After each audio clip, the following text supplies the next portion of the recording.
राधे राधे दोस्तों, नमस्कार, जय श्री कृष्ण, श्री राधे। दोस्तों, आज हम समझते हैं क्या कि क्यों कहा जाता है कि मारने वाला है भगवान और बचाने वाला है भगवान। क्यों कहा जाता है इसे समझते हैं। मारने वाला है भगवान और बचाने वाला है भगवान क्यों कहते हैं। देखिए दोस्तों, 6 चीजें ईश्वर के हाथ में होता है, बाकी हमारे हाथों में कुछ भी होगा, लेकिन 6 चीजें ईश्वर के हाथ में होता है। 6 चीजों का चाबी भगवान के पास है। क्या क्या 6 चीज? जन्म, मृत्यु, लाभ, हानि, यश, अपयश। 6 चीजें ईश्वर के हाथ में होता है। क्या क्या? लाभ, जन्म, मृत्यु, किस तारीख को, कितने सेकंड में, कितने बजकर कितने मिनट में इस जीव को संसार में आना है, और कितना टाइम को, कितना सेकंड में, कितना कौन सी तारीख को, कितने बजकर कितने मिनट में इस शरीर को छोड़कर जाना है संसार से।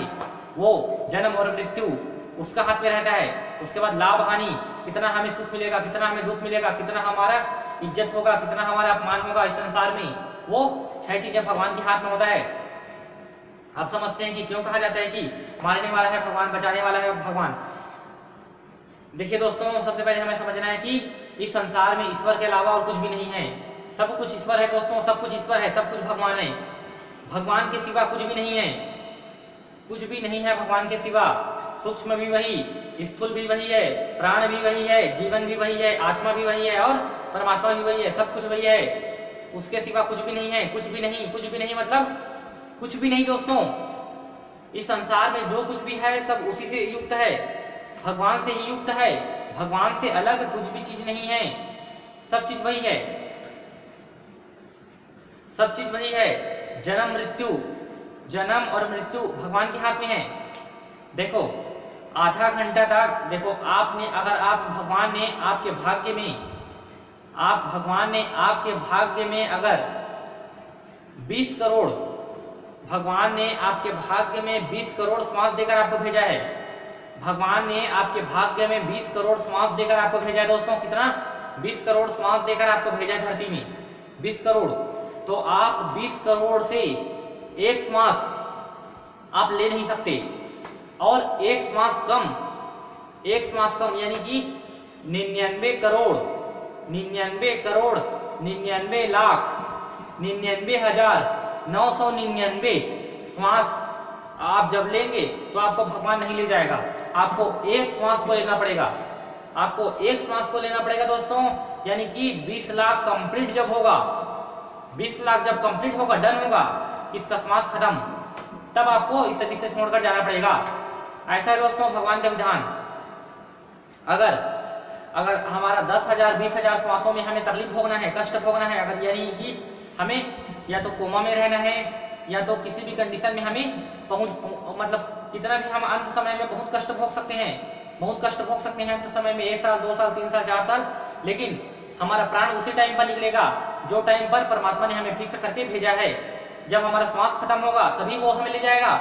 हमारा श्वास जब तक समाप्त नहीं होगा तब तक वो हमें नहीं ले जाएगा दोस्तों। नोट कर लो बुद्धि में, जब तक चाहे हमें कितना भी कष्ट भोगना पड़े, चाहे हमें कितना भी कष्ट भोगना पड़े, जब तक हमारा श्वास समाप्त नहीं होगा तब तक हमें भगवान नहीं ले जाएगा, नहीं ले जाएगा। श्वास के समाप्त होने पर ही फिनिश होगा जब हमारा वायु, एयर, तब भगवान हमें ले जाएगा। ये जो हमारा मृत्यु है वो भगवान ने पहले से तय कर दिया है। देखो दोस्तों, जब जीव का जब गर्भ से जब आया नहीं रहता है संसार में, जब ये प्राणी जब संसार में आया नहीं रहता है, जब गर्भ से बाहर नहीं आया रहता है, उसके पहले ही भगवान ने उसकी मृत्यु को फिक्स कर देता है। उसकी मृत्यु उसी टाइम पर फिक्स हो जाता है जिस टाइम पर उसे भेजा जाता है। जिस टाइम पर उसे भेजा जाता है संसार में, उसी टाइम पर उसके वापस आने की तारीख फिक्स हो जाता है कि इतना समय से इतना समय तक रहेगा तू बच्चा, इतना समय से इतना समय तक तू संसार में रहेगा। इतने सारे अन्न पानी, इतने सारी व्यवस्था मैं यहीं से वहीं से भगवान व्यवस्था करके भेजता है जीव के साथ, वही उसे मिलता है संसार में।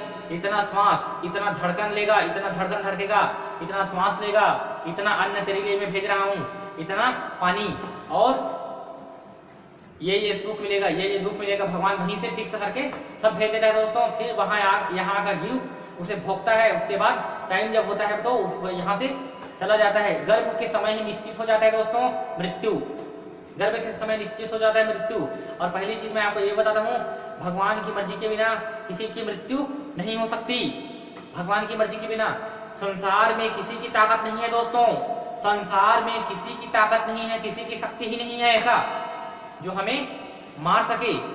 संसार में किसी की ताकत नहीं है, किसी की शक्ति नहीं है, किसी के पास पावर नहीं है जो हमें मार सके, किसी की ताकत नहीं है कि हमें मार सके।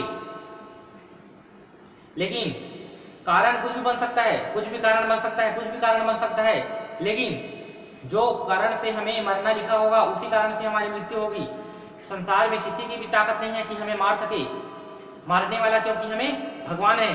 संसार में किसी की भी ताकत नहीं है, कोई शक्ति नहीं संसार में जो किसी को मार सके, क्योंकि मारने वाला ईश्वर है, सबको मारने वाला ईश्वर है। जितने संसार में मर रहे हैं, चाहे कुछ किसी भी कारण से हो, चाहे कोरोना से हो, चाहे बीमारी से हो, चाहे एक्सीडेंट से हो, चाहे मानसिक, चाहे आत्महत्या से हो, जो भी कारण से मृत्यु होगा, जो भी कारण से मृत्यु होगी दोस्तों, जो भी कारण से, जो भी कारण कुछ भी हो सकता है, लेकिन मर्जी उसी का रहेगा। अगर जिस तारीख को अगर तुम्हारा मृत्यु हो गया जिस भी कारण से दोस्तों, तो उस तारीख को तुम्हारी मृत्यु भगवान ने लिखा था दोस्तों, तब आपकी मृत्यु हो रही है। भगवान एक सेकंड का फेरबदल नहीं करता, जो टाइम आपका फिक्स है उसी टाइम पर आपके प्राण निकलेगा। एक सेकंड ना ज्यादा ना एक सेकंड कम, एक सेकंड कम ज्यादा का भी फासला नहीं रहता दोस्तों। ना राई घट सकता है ना तिल बढ़ सकता है, राई तिल घट नहीं सकता। जो ब्रह्मा ने लिख दिया छठी रात को अंग, राई बढ़े ना तिल घटे रहो जीव असंग। जो ब्रह्मा ने लिख दिया छठी रात को अंग, राई बढ़े ना तिल घटे रहो जीव असंग। दोस्तों ब्रह्मा जी ने क्या कहा है देखो, जो ब्रह्मा ने लिख दिया छठी रात को अंग, राई बढ़े ना तिल घटे रहो जीव असंग। कोई भी जीव अपनी मर्जी से यहाँ किसी का चलने वाला नहीं है, सब कुछ चलता है भगवान का। जो भगवान ने जिस तारीख को हमारी मृत्यु, किसी की भी मृत्यु लिखा है दोस्तों, उसी टाइम पर जब घड़ी घंट फिक्स होगा तब मृत्यु होगी। चाहे कितने भी कष्ट भोगो, लेकिन मृत्यु उसी टाइम पर होगी जो टाइम पर भगवान ने फिक्स किया है। फिक्स वही टाइम पर मृत्यु होती है जीव की। मृत्यु भगवान की मर्जी के बिना हो ही नहीं सकता दोस्तों। इस संसार में किसी की भी ताकत नहीं है कि कोई किसी को मार सके किसी को, क्योंकि मारने वाला ईश्वर है। मैं प्रमाणित करता हूं दोस्तों कि मारने वाला है भगवान, बचाने वाला है भगवान। क्यों कहा जाता है? क्योंकि इस संसार में सबको मारने वाला ईश्वर है दोस्तों। नोट कर लो बुद्धि में, इस संसार में कोई किसी को नहीं मार सकता, चाहे कोरोना हो चाहे कुछ भी हो, कोई संसार में किसी को नहीं मार सकता। कोरोना क्या है दोस्तों, जानते हैं आप? कोरोना वायरस, जो संसार में इतने मर रहे हैं, इतना बड़ा भयंकर जो वायरस, इतना विशाल वायरस जो इस संसार में अभी आया है, 2 साल से सबको जो चपेट रहा है इस संसार में, वो क्या है मालूम है आपको? वो आपको मालूम नहीं होगा दोस्तों। ये वो क्या है? भगवान की देखो, सूक्ष्म, स्थूल और पूरे जड़ जगत में और पूरे चेतन जगत में भगवान के सिवा कुछ भी नहीं है दोस्तों। भगवान के सिवा कुछ भी नहीं है पूरे जड़ जगत में, चेतन जगत में। पूरे जड़ और चेतन में भगवान ही भगवान है। पूरे जड़ में भी, चेतन में भी, जड़ में भी वही, चेतन में भी वही है, और सब चीजों में वही है। सूक्ष्म से सूक्ष्म है वो, स्थूल से स्थूल है वो। मतलब स्थूल मतलब ब्रह्मांड, ब्रह्मांड से भी बड़ा है वो भगवान, और सूक्ष्म से सूक्ष्म भी है। आप नहीं जान सकते दोस्तों ये कोरोना क्या है, ये भगवान है। आप नहीं समझ सकते, आपको विश्वास नहीं होगा। मैं आपको कैसे बताऊं, आपको विश्वास नहीं होगा दोस्तों। ये कोरोना भगवान है, भगवान के सिवा इस संसार में कुछ भी नहीं है दोस्तों। वो क्या है मालूम है आपको? वो जड़ है, जड़। कोरोना क्या है? जड़ है, जड़। और बिना चेतन का जड़, कोई भी जड़ कार्य नहीं कर सकता। जड़ है, जड़, वो कार्य नहीं कर सकता। कि कोरोना के पास बुद्धि है, माइंड है, दिमाग है कि मुझे इसके पास जाना है, इसके पास नहीं जाना है, इसके पास नहीं जाना है, इसके पास जाना है, इसके पास जाना है, इसके पास नहीं जाना है। अरे भाई, जब हम बाइक चलाते हैं तो बाइक क्या अपनी मर्जी से चला जाएगा? जैसे मैं बाइक को बोलूंगा चलो नांदगांव, तो नांदगांव चला जाएगा बाइक को मैं कहूंगा कि चलो भाई, बाइक को कहूंगा कि चलो भाई जगदलपुर चलो, तो बाइक जगदलपुर जाएगा। रायपुर चलो, रायपुर जाएगा। मैं कहूंगा चलो दुर्ग चलो, तो दुर्ग जाएगा। कौन सेट करेगा, कौन डिसाइड करेगा कि मुझे यहाँ जाना है? बाइक को मैं कहूंगा चलो नांदगांव चलो, तो वो बाइक नांदगांव जाएगा दोस्तों? नहीं जा सकता। वो हम पर निर्भर है कि हम उस बाइक को जहाँ ले जाएंगे। अगर बाइक को डुबा देंगे नदी में, तो वो बाइक ऐसा नहीं कहेगा कि मुझे मत डुबाओ करके नहीं कहेगा। वो सीधे बाइक गिर जाएगा बेचारा, क्योंकि वो जड़ है, लाचार है। ऐसे ही गाड़ी की जैसे बाइक है जड़, ऐसे ही कोरोना जड़ है दोस्तों, जड़। बिना चेतन का कोई भी जड़ कार्य नहीं कर सकता। बिना चेतन का कोई भी जड़ कार्य नहीं कर सकता। और चेतन कौन है? एकमात्र परमात्मा है, भगवान चेतन है दोस्तों। चेतन केवल एक भगवान है और जड़ सारा प्रकृति है। पूरे प्रकृति जड़ है, जड़ जड़ सूक्ष्म स्थूल सब जड़ है। सूक्ष्म और स्थूल को चलाने वाला चेतन है। चेतन मतलब परमात्मा। बिना चेतन का कोई भी जड़ कार्य नहीं कर सकता, ऐसे ही बिना परमात्मा का कोई भी जड़ कार्य नहीं कर सकता। और कोरोना क्या है? जड़ है, वायरस। वायरस वो एक वायरस है दोस्तों। वायरस मतलब सूक्ष्म वायरस है। और सबसे सूक्ष्म कौन है मालूम है आपको? सबसे सूक्ष्म भगवान है। कितना सूक्ष्म है मालूम नहीं होगा आपको? भगवान कितना सूक्ष्म है भगवान। देखो सबसे सूक्ष्म क्या है इस दुनिया में, पूरे संसार में सबसे सूक्ष्म जो है उस चीज का नाम है मन। बैक्टीरिया को माइक्रोस्कोप से देखा जा सकता है। छोटे से छोटे बैक्टीरिया को भी माइक्रोस्कोप से देखा जा सकता है दोस्तों। यहाँ तक कि कोरोना वायरस को भी माइक्रोस्कोप से देखा जा सकता है। लेकिन मन को देखा जा सकता है? मन को कोई भी ऐसा मशीन है तो संसार में जो मन को देखा है दोस्तों? कोई ऐसा बड़े बड़े वैज्ञानिक है इतने संसार में रिसर्च किए हैं क्या इस ऐसा मशीन निकाला है वैज्ञानिक ने, किसी वैज्ञानिक ने, कि इस मन को किसी ने देखा है? देख ही नहीं सकता मन को, क्योंकि सबसे सूक्ष्म है मन, उससे सूक्ष्म है बुद्धि, उससे सूक्ष्म है आत्मा, उससे सूक्ष्म है परमात्मा। यानी परमात्मा के सिवा कुछ भी नहीं है। ये सब कोरोना वायरस क्या है जब मालूम है आपको? ये सब भगवान ही है। उसके सिवा कुछ भी नहीं है दोस्तों, उसके सिवा कुछ भी नहीं है, उसके सिवा कुछ भी नहीं है। यदि अगर वो शरीर में आ गया, अगर वो वायरस अगर शरीर में प्रविष्ट हो गया तो समझ जाना उसमें भी ईश्वर की मर्जी है। ईश्वर की मर्जी रहेगा तब वो कोरोना वो वायरस है वो भगवान चाहेगा तब भगवान भगवान चाहेगा कि इसके शरीर में जा तो वो उसके शरीर में जाएगा। वो अपने से कार्य नहीं कर सकता। वो जड़ है, जड़ और चेतन है परमात्मा। उसको मेंटेन कौन कर रहा है? मेंटेन चला कौन रहा है? जैसे फैक्ट्री को चलाने वाला फैक्ट्री मैन है, सब स्कूल को चलाने वाला स्कूल मैन है, सबको चलाने वाला कुछ ना कुछ मेंटेनेंस करने वाला रहता है। जैसे बैंक कौन चलाता है? बैंक को कौन चलाता है दोस्तों? ऑपरेट कौन करता है बैंक को? मैनेजर मैनेज करता है बैंक को। और स्कूल को हेडमास्टर मैनेज करता है। और पूरे देश को, भारत को प्रधानमंत्री मैनेज करता है। और फैक्ट्री को फैक्ट्रीमैन। तो सोचो ये सूक्ष्म और स्थूल को मेंटेन कौन करता है? ऑपरेट कौन करता है? चेतन मतलब परमात्मा, भगवान मेंटेन करता है, भगवान चलाता है जड़ और चेतन को। जड़ जितने भी जड़ है इस पूरी प्रकृति में उसको चलाने वाला केवल एक चेतन है, परमात्मा। ये शरीर जड़ है दोस्तों, जड़। इस शरीर में चेतन यानी पर आत्मा है। शरीर के अंदर आत्मा चेतन है, आत्मा अंदर में है तब ये शरीर कारगर है। आत्मा निकलेगी तो ये शरीर वापस मुर्दा बन जाएगा, मिट्टी। ये शरीर जड़ है, मिट्टी। जड़ को ही मिट्टी कहते हैं। जिसके पास ज्ञान नहीं है, ज्ञान शक्ति नहीं है, जिसे दर्द नहीं होता उसे कहते हैं जड़। इस शरीर के चूक जाने पर हमें दर्द क्यों होता है? क्योंकि इस शरीर के अंदर आत्मा है, इसीलिए दर्द होता है। अगर इस शरीर से आत्मा निकल जाएगी तो कोई दर्द नहीं होगा। आत्मा ही चेतन है दोस्तों। और आत्मा क्यों चेतन है? क्योंकि आत्मा परमात्मा का अंश है, चेतन का अंश है, तो आत्मा चेतन रहती है। आत्मा का स्वभाव है चेतन रहना। तो दोस्तों देखिए, भगवान की मर्जी के बिना कोई किसी को नहीं मार सकता दोस्तों, कोई किसी को नहीं मार सकता। मृत्यु ईश्वर के हाथ है, मृत्यु ईश्वर के हाथ है दोस्तों, मृत्यु ईश्वर के हाथ है। और जन्म भी उसके हाथ है। जन्म मृत्यु भगवान के हाथ में है। संसार में ऐसा क्यों कहा जाता है दोस्तों कि मारने वाला है भगवान और बचाने वाला है भगवान? ये इसलिए कहा जाता है क्योंकि संसार में कोई भी ऐसा ताकत नहीं है, कोई भी शक्ति ऐसा नहीं है जो कि किसी को मार सके। अगर मृत्यु किसी भी कारण से हो रहा है तो उसमें भी भगवान की मर्जी है। चाहे कोरोना वायरस से भी अगर मृत्यु हो रहा है, जिसका भी अगर मृत्यु हो रहा है दोस्तों, मैं आपको एक चीज बताता हूँ दोस्तों। देखिए, उसकी मर्जी के बिना, भगवान की मर्जी के बिना किसी के शरीर में वो वायरस नहीं प्रविष्ट हो सकता। भगवान हमारे शरीर के रोम रोम में बसा है दोस्तों। भगवान जो है वो हमारे शरीर के छिद्र में बसा है, रोम रोम में बसा है। हमारे शरीर में इतने सारे बैक्टीरिया हैं, हमारे शरीर में इतने बैक्टीरिया हैं कि हम नहीं देख सकते।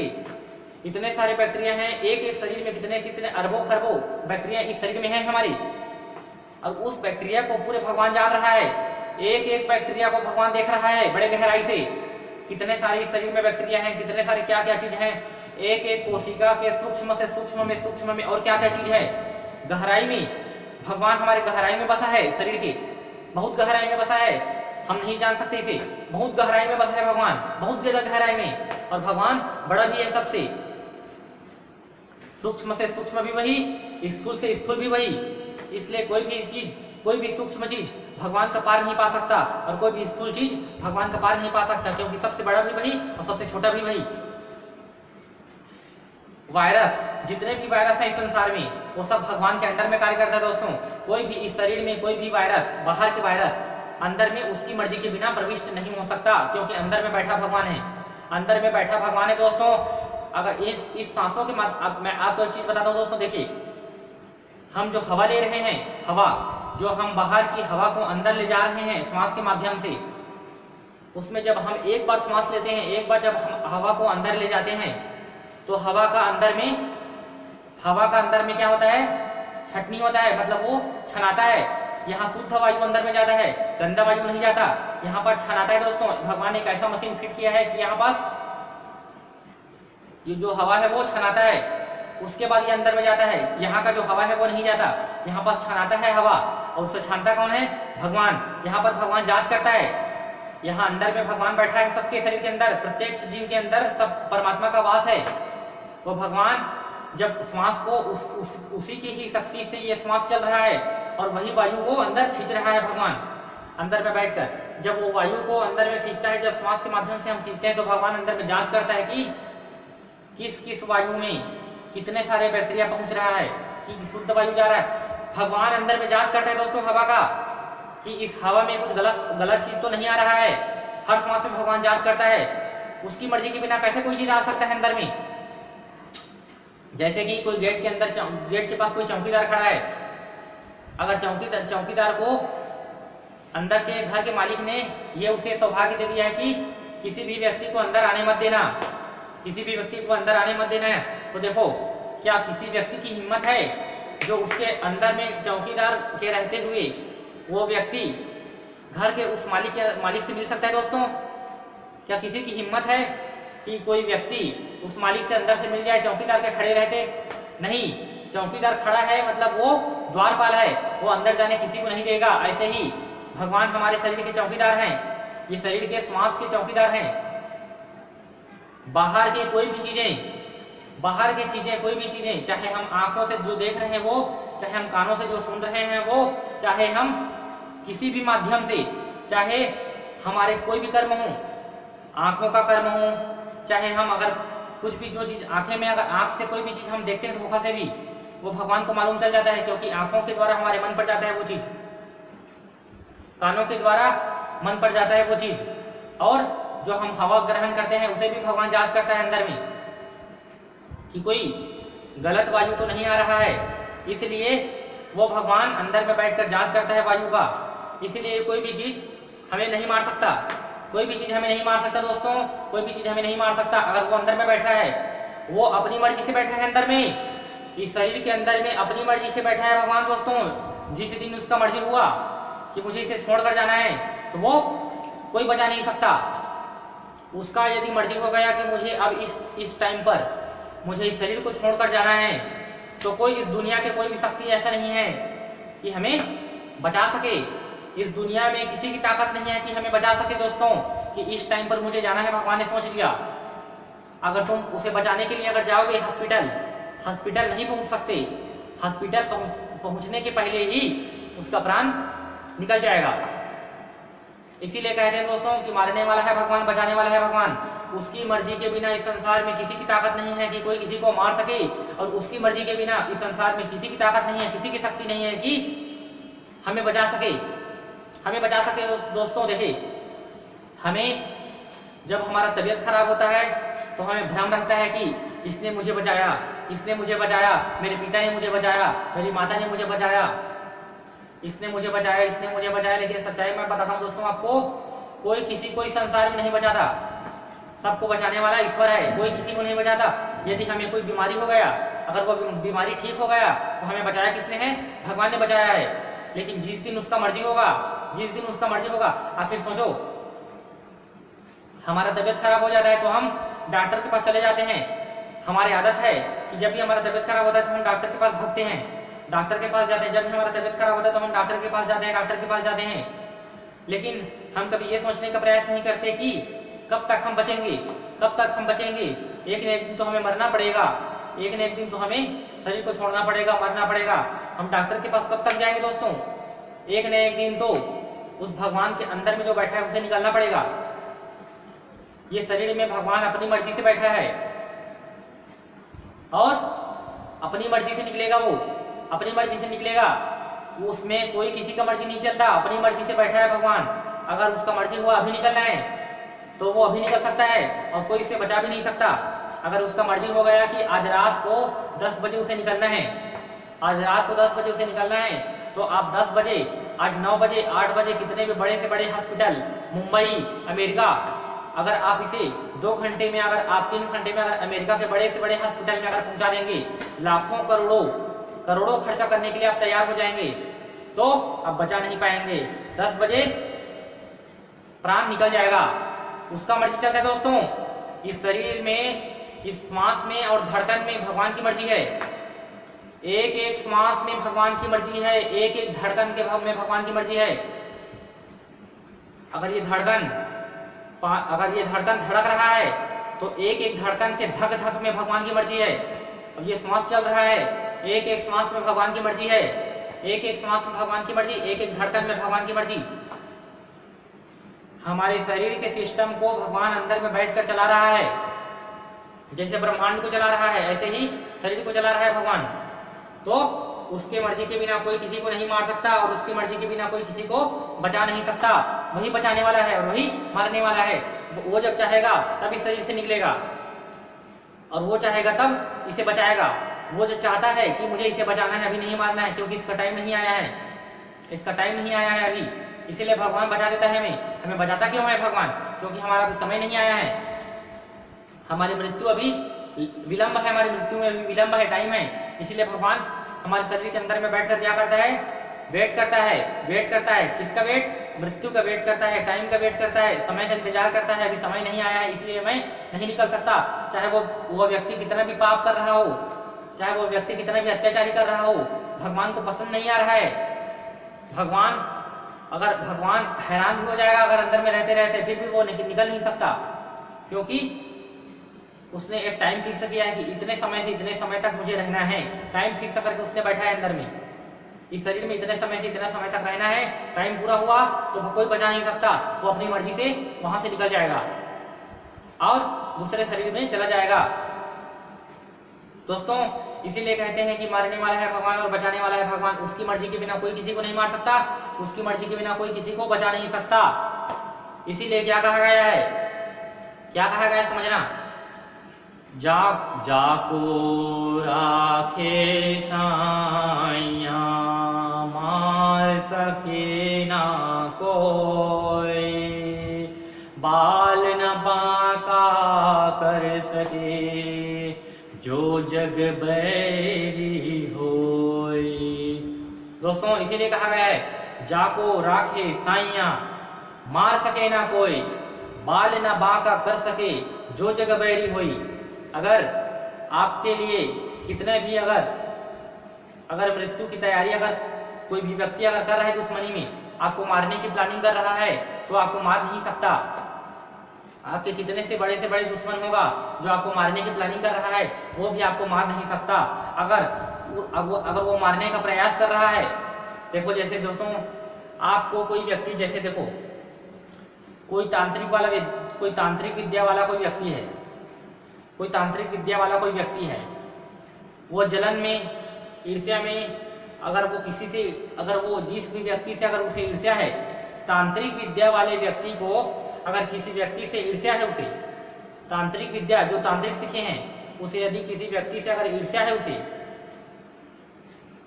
अगर वो व्यक्ति अमीर है, वो धनवान है, उसके जीवन में सुख ही सुख मिल रहा है और उसे ईर्ष्या है, तो वो क्या करेगा? अपनी तांत्रिक विद्या से उसे मारने का प्रयास करेगा, तांत्रिक विद्या से उसे मारने का प्रयास करेगा। दुनिया भर का उसे जीन शैतान के उसे घेरे में डाल देगा ताकि वो मर जाए।